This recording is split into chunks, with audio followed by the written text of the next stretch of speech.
नमस्कार मित्रांनो. मागील काही दिवसांपासून आपल्या पुण्यातील ससून सर्वोपचार रुग्णालय अचानकच चर्चेचा मुद्दा बनला आहे. नव्या दर्जेदार संस्थात्मक उभारणीची क्षमता दुर्दैवाने आपल्या अंगी नाही आणि आपल्या पूर्वसुरींनी जे काही दर्जेदार उभारले आहे त्याचे पावित्र्य राखण्याची आपली कुवत नाही. हेच सध्या सुरू असलेल्या ससून हॉस्पिटलच्या वादग्रस्त प्रकरणावरून आपल्याला दिसतं.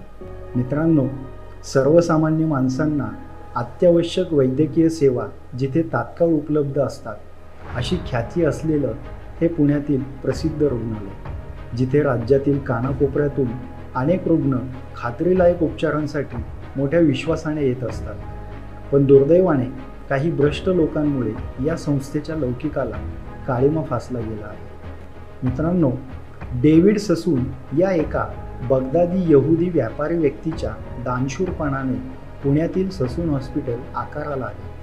या हॉस्पिटलच्या माध्यमातून गोरगरीब जनतेला आवश्यक ते वैद्यकीय उपचार मिळावे या प्रामाणिक हेतूने याची स्थापना झाली होती.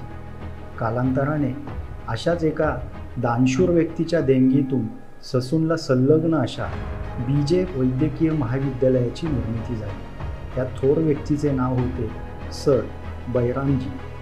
पुढे याच बीजे वैद्यकीय महाविद्यालयातून डॉक्टर श्रीराम लागू, डॉक्टर जब्बार पटेल, डॉक्टर मोहन आगाशे यांसारखे कलाक्षेत्रातील दिग्गज मंडळी डॉक्टर म्हणून बाहेर पडली.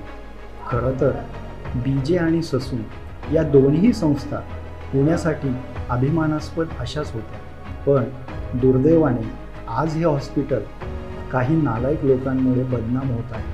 पुण्यासारख्या विद्येच्या माहेरघरात हे कलंकित लोक कसे निपजले हा एक शोधनिबंधाचाच विषय आहे.